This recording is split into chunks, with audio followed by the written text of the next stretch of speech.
LEGO Star Wars has been a franchise that has been at the cornerstone of my gaming history.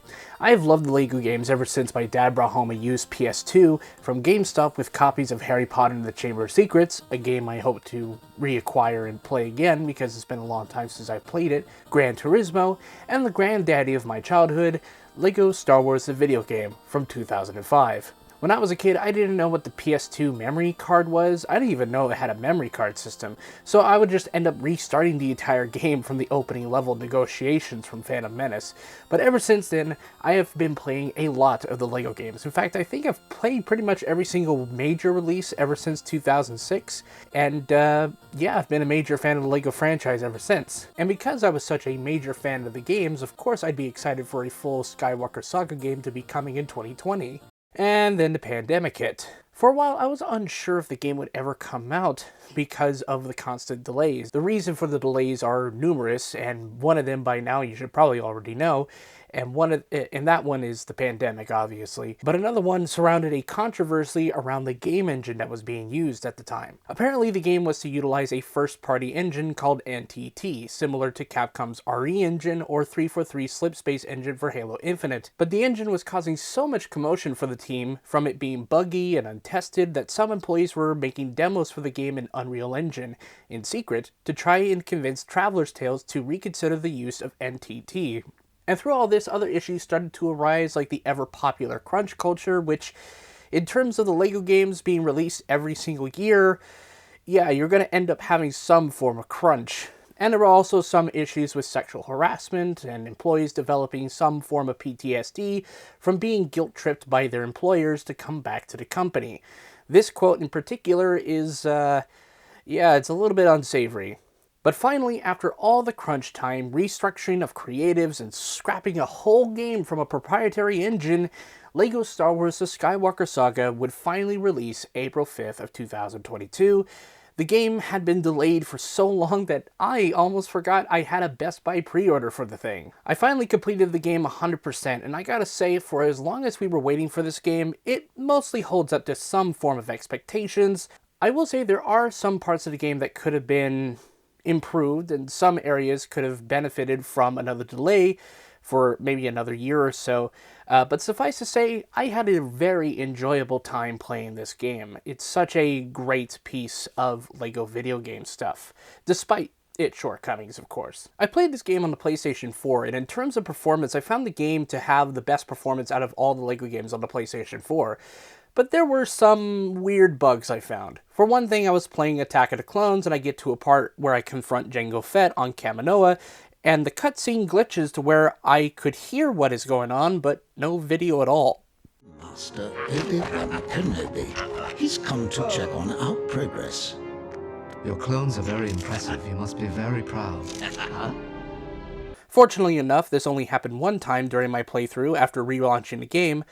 I also had this one glitch where I was unlocking a bunch of characters and the game crashed a few times. It was the only real time where the game crashed for some reason. There were some frame rate dips every so often as well, which didn't really bother me all that much, but it could have had more time in the oven to address these issues. Now, I'm not going to bore you by recapping the events of the entire Skywalker Saga. Most of you already know the stories told in the saga itself, whether it's about a farm boy who becomes a symbol of hope in the original trilogy, the emergence of the most powerful enemy in the galaxy in the prequels, or the story of a lost woman trying to find her place in the universe in the sequels. The Skywalker Saga has many sides to the story, and it took over 40 years to complete. And the aim of the game here is to retell these stories in a very familiar LEGO fashion, from fun banter. Whoa! Not now. Go away. Just come back later. Thank you. To engaging gameplay. The Skywalker Saga definitely intended to shake up this formula in some unique ways. Firstly, unlike in the original games where you'd play the first chapter of the first episode on the game to unlock the other episodes in the game, here you choose from a roulette table that shows you the 3 starting episodes of the prospective trilogies: The Phantom Menace for the prequels, A New Hope for the original series, and The Force Awakens for the sequel trilogy. The trick here is, unlike in the original games, it doesn't unlock all the other episodes after you complete the first chapter of whatever episode you land on. It only unlocks the next one in progression through the perspective trilogy. So let's say, for instance, I started with Force Awakens, I complete the first chapter. It doesn't necessarily automatically unlock The Last Jedi. You have to complete the whole episode in order to unlock the next chapter. It's supposed to be a progressional story that you tell throughout these trilogies. It kind of makes sense, but it's also kind of a bummer considering the fact that in LEGO Star Wars The Complete Saga, once you completed negotiations on Phantom Menace, it would unlock the ability to play through all of the other campaigns in the Complete Saga in that game. So take it or leave it, I guess. For my playthrough, I did the chronological playthrough where I played from the Phantom Menace all the way through the end of Rise of Skywalker, and how each episode is structured here feels very thin in retrospect. Each episode consists of 5 chapters, each with lengths of time between each chapter, traveling between planets to continue the story via cutscenes. One of my biggest problems with the structure of this game, though, is that if you want to replay the whole story from the very beginning of each episode, you are going to have to play a brand new game save, which is just kind of odd to me. I will say, though, at least it's better than the Lego Movie video game Part 2, because in that game specifically, I remember playing that game and there was no ability to replay any of the story whatsoever. There weren't even any collectibles in the main campaign, and there was just you traveling the galaxy in that game. So I guess you get half and half here, which is kind of sad. To illustrate this, let's take a look at the Phantom Menace. When you start off the episode, you begin by flying to the Trade Federation ship for the familiar negotiations level we have grown to love over the years. But this isn't the level. This is the free roam world. The first true level of this particular campaign doesn't even start until you take Jar Jar Binks away from the underwater city on Naboo.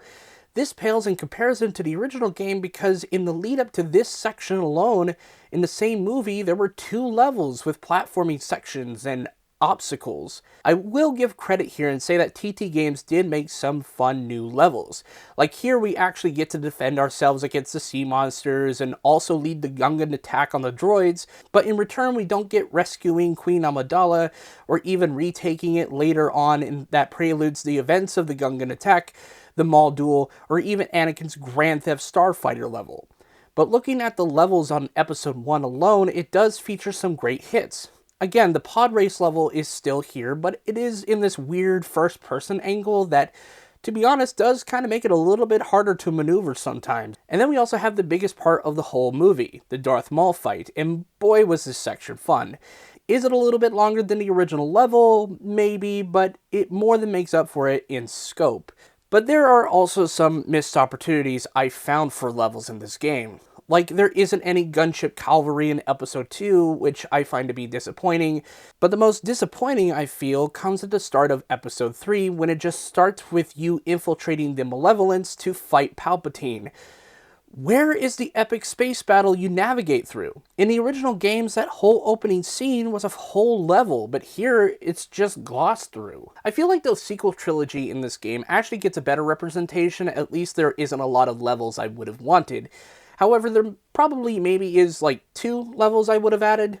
For one thing, I would have added a big set piece for The Last Jedi, like the fight on Crate. Wouldn't it be fun to just kind of maneuver around on there like it was like the Hoth level in Episode 5?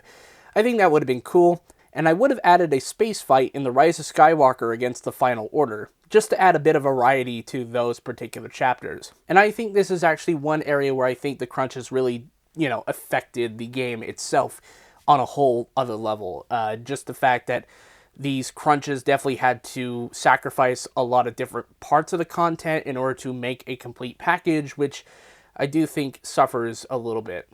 One of the other changes to the gameplay of the episodes is a reduction in mini-kits, which this time around are a little bit easier to find in most cases thanks to a handy map in the bottom of the screen, or even when you are using your menu setup, which we will discuss the usage of in a later section of the video. Instead of the usual 10 that we have been mostly accustomed to by this point, we are instead in need of collecting 5 mini-kits per level, which does make it easier to complete each level of the game, but it also takes away from a bit of the replayability that the games have been known for ever since the original games. Having less to collect isn't always so bad, considering that in LEGO Harry Potter you had to collect all 4 crests of the Hogwarts houses in each of the levels in order to complete the collectible section of the game.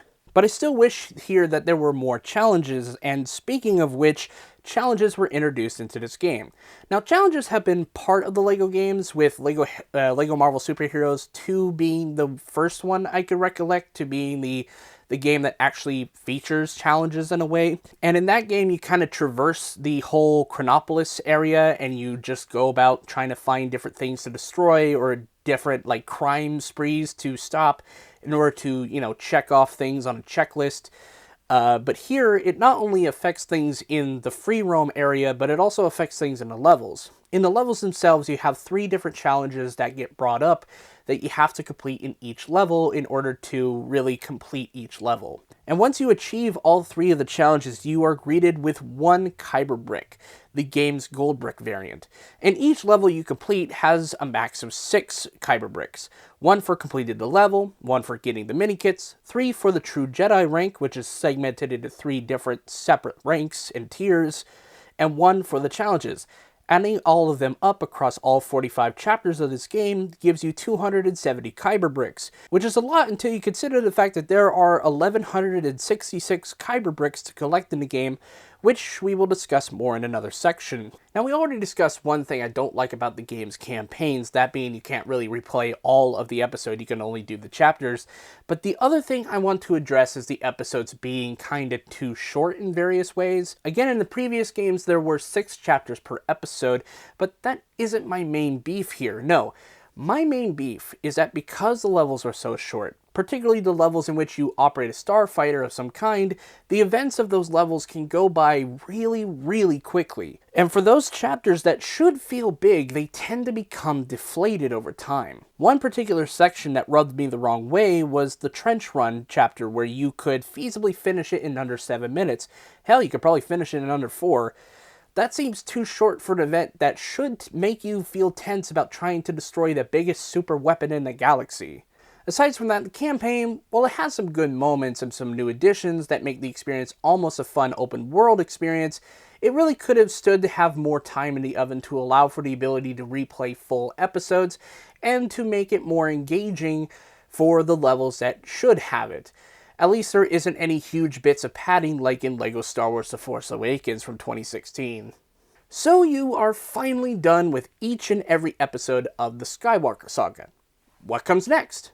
Well, as you progress through all the episodes, more and more of the galaxy map was filled in for you over time to explore on your own time, even while you were playing the saga. The hub worlds here, while being small in certain respects, make up for it with having some great environments that feel lived in, with plenty of NPCs that can have conversations with you. The game here is gorgeous in its representation of the 24 worlds you can explore. Well, 23 minus this one here. From the dark Sith planet of Exegol to the heights of the Ewok village on Endor, from the sand dunes of Tatooine to the lava-fueled planet of Mustafar, the Star Wars galaxy is vast.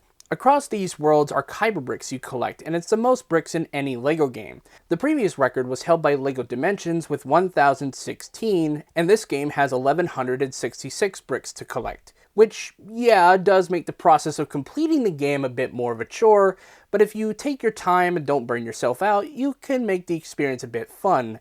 That's partly why I tried getting some of these in the process of playing the episodes. It makes the whole experience of playing the episodes a lot less boring. But now let's talk about everyone's favorite unlockables, cheats. In previous games, extras would be unlocked by finding red bricks in each of the levels and purchasing them from a store or from the menu screen. Here, it's a bit different. You have 19 data cards spread across the 24 worlds in the galaxy, and instead of each data card being tied to a specific extra like in years past, here you can pretty much use them for any of the items here. But don't go after the times 10 multiplier, as that one costs almost 500 million studs, and you probably don't have that at the start of the game. Each of these extras also comes at the price of studs. The only extra here that doesn't require any data cards nor any money is the fabled Mumble Mode, which is an attempt to please original fans of the original LEGO games, as it renders all speech from every character inert and replaces it with mumbles. I am personally not a big fan of this new Mumble Mode, but it is an attempt to please OG fans, and I do appreciate the effort being put in here, but I also feel like there's more to the comedy of the original LEGO games than just them being able to mumble. There was a lot of slapstick and pantomime and cartoon logic that just isn't always here to replicate with the Mumble Mode even being on. So I appreciate the gesture. It's not always consistent. There are other extras you can unlock, from Big Head Mode, to Baguette lightsabers, to weird filters that make your game look retro or feel like you're playing on a CRT TV. Although in my opinion, these filters aren't really that good, but I do have to say that one of my favorite cosmetic extras is the hologram one. Because the game doesn't have any ghost versions of the characters, the hologram ones will do just fine. So what about the other things you could do in the galaxy, huh? Well, in space you could shoot Kyber comets and get some Kyber bricks, you can do some side missions that will allow you to unlock characters and or Kyber bricks, and sometimes you can help smuggle contraband across different regions of the Star Wars universe. These smuggle sections, however, have something that I think the developers didn't intend on having in there, and possibly would have benefited from a delay of the game for just a bit longer. Because you see, whenever you warp into a zone as part of the smuggling side quests, you are greeted with you clipping inside of a capital ship. Whether it's the Trade Federation or Death Star ships, you will most likely zoom into them. And if it's something we know from the Star Wars universe, our ship would most likely be eviscerated as well as the capital ship. Stuff like this can be missed when crunch happens and isn't working with QA as often as they need to. So yeah, this needs to be fixed too. Speaking of capital ships, one of the things you will run into from time to time is the arrival of capital ships. What you can do then is engage with the ship, take down the defenses, and attempt to capture the 5 capital ships. Yes, you heard me, 5 capital ships. Everything from the 2 Death Stars, to the Executor, the Regency-class Star Destroyer, and the classic Trade Federation ships are all yours to capture and purchase, and upon unlocking these big ships, you can summon whichever one and use that as your own private transport between worlds. But what is funny really is when you bring the Death Star 2 to Tatooine, making my whole journey not canon. The thing though I find disappointing with this, however, is that there is a lack of other worthy capital ships. Like, we couldn't get any ally capital ships like the Republic Cruiser or Rebel Transport. What about other ships like the Supremacy or the Tantive 4? I really feel like more could have been added here to enhance the experience. So I also want to add here, in terms of the gameplay side of things, they have improved a lot of the main combat mechanics. It's still mostly the same LEGO game. You just beat up different objects, you get studs, you use those studs to purchase things, you know, so on and so forth. But there are some things that they improved. I think the lightsaber combat is way more improved than last time around. I do think it's more fun to use the lightsaber. It has different combo attacks. It really does feel like you're playing like a sort of, you know, just a great hack and slash sort of experience with these new lightsabers you have. Plus, you can throw them around like you're, you know, Star Killer from The Force Unleashed. It's pretty cool, honestly. Plus, the shooting mechanics this time around, because the camera is much more of a more third-person perspective, it's much more zoomed in, it allows for a more free-flowing experience with, you know, pistol combat. It's pretty fun. And they also added the ability to, you know, sneak attack to take down other characters, like you would in things like Batman Arkham Asylum or even in the Spider-Man game. But the biggest problem here with it is that if you're playing as a hero character, you can basically dress up as a stormtrooper, and even if you were to assassinate like a stormtrooper in front of you, you would not get any trouble unless you started shooting at all of them, and then they would notice that you're not actually a stormtrooper, so they'll start shooting your armor off. While we are on the subject of things that are missing from the game, where is Luke's aunt and uncle? Where are the Force Ghost characters? Where is the cast of Star Wars Rebels? Like, I understand that this is supposed to be the Skywalker Saga, but how the hell can you put the Ghost, an unlockable ship, in this game and not have any of the characters from the show itself? Plus, they are technically part of the saga, as they were part of the formation of the Rebel Alliance in canon. Come on, man, just add them in. I would love to see some DLC for these characters. Like, if you're going to put the Bad Batch in here, you might as well put Rebels in here. Also, where is character customization? I understand that maybe character customization was cut to try and finish the game this year to please investors, but when you go from making DC supervillains with one of the most in-depth creators for a LEGO game to date, to nothing?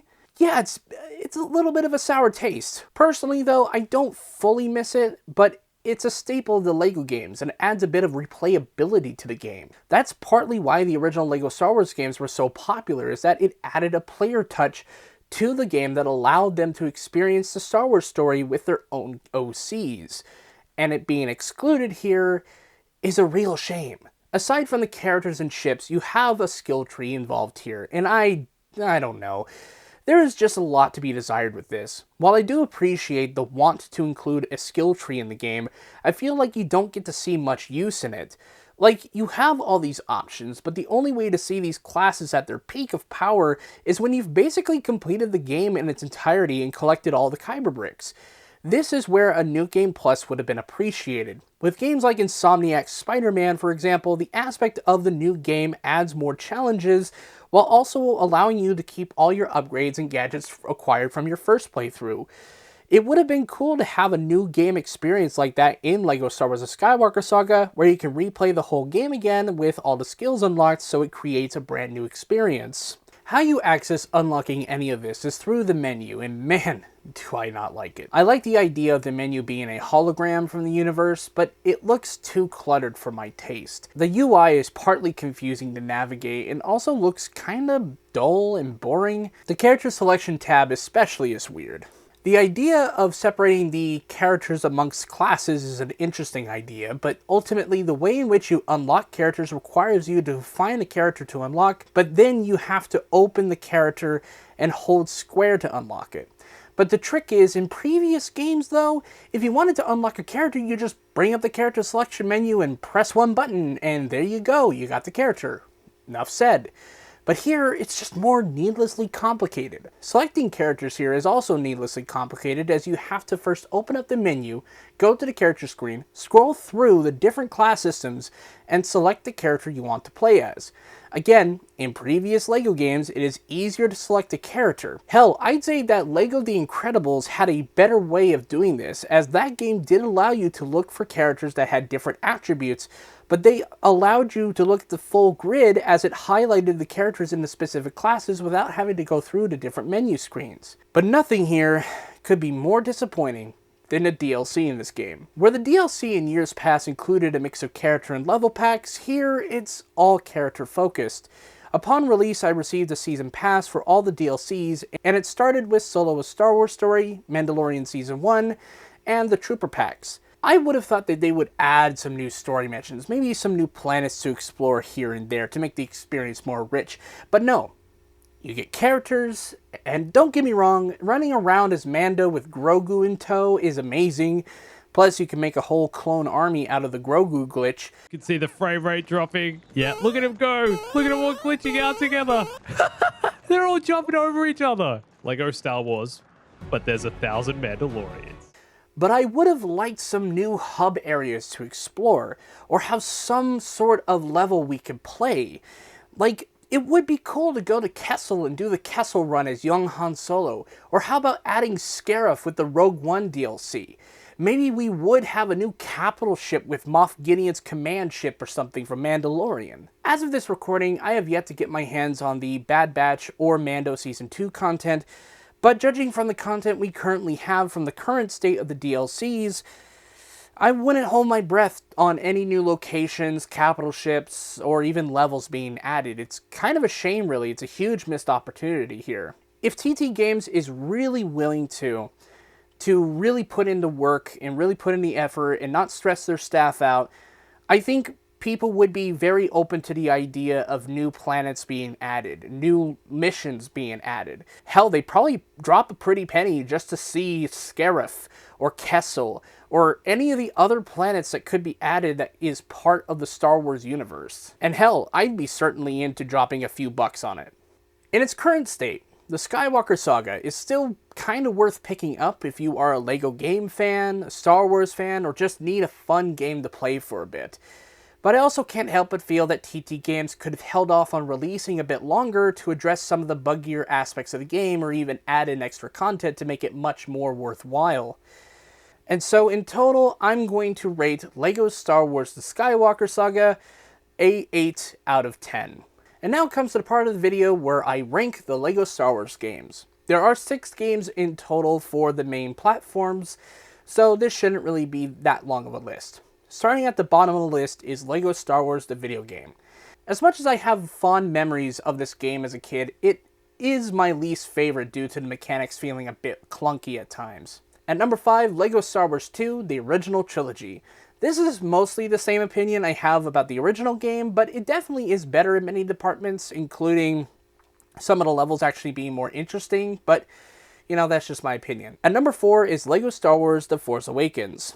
I actually don't mind this one as much, but boy does this have a lot of padding in it, with extra missions that add nothing to the story, but it does have a good modern look that also added the Carbonite characters, which I found to be fun and a very genius way to add in the original characters that would not really exist during the timeline of this game. Still pretty fun to check out though. At number 3 is LEGO Star Wars 3, The Clone Wars. This is one I find very underrated in the LEGO discourse, as this is one of the very few LEGO games to incorporate a sort of RTS-style gameplay into the mix to add the war aspect of the Clone Wars. It's actually pretty genius. The branching storylines add to the experience by playing through the TV show, and overall, I had a very fun time completing this game.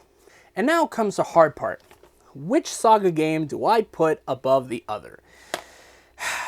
It's a hard one, but here it goes. At number 2 is LEGO Star Wars The Complete Saga. I know, it's a shock really. Even though this game is much more complete and has character customization and is indeed less buggy than this game, it definitely has some of the same issues I have with LEGO Star Wars the video game and LEGO Star Wars 2 the video game. It still has some clunky mechanics, but it's still fun. But the thing is that it's not as, well, it's not as epic as stuff like this. Even though this has more to offer in terms of challenge mini kits or even 10 bonus levels that, and even like a section where you can watch the Indiana Jones trailer, which is pretty cool. I still love this game, don't get me wrong. This is like top tier level stuff. But LEGO Star Wars The Complete Saga is not as great as it is because the mechanics aren't as polished and it is kind of clunky at times. Which leaves number 1, for the time being, LEGO Star Wars The Skywalker Saga. Even though, as I said before, this game has plenty of glitches and there's some missed opportunities and this game is affected by crunch in a couple ways, it still has a really fun and nearly complete experience. I wish they would add more stuff to the entire game. I wish they would go back through and debug some of the stuff. I also wish they could add the ability to replay the game from a new game save file with everything unlocked. I wish you could replay the episodes without having to create a new save file. But as it stands now, LEGO Star Wars The Skywalker Saga is still a fun time because of how much you get in it. Not only do you get 45 different missions in this game, but you also get a whole galaxy's worth of content, and it's admittedly a tiny bit bloated, but there's a lot of awesome environments to explore and just a lot of stuff to do in this game. And unfortunately, yeah, all these games, every single one of them has the same issue with completion, where at the end of the day, when you complete it 100%, the reward isn't necessarily as cool. It's just a stud fountain most of the time. But yeah, I mean, I'd still play all these games. All these games are fun. But my favorite one has got to be LEGO Star Wars The Skywalker Saga.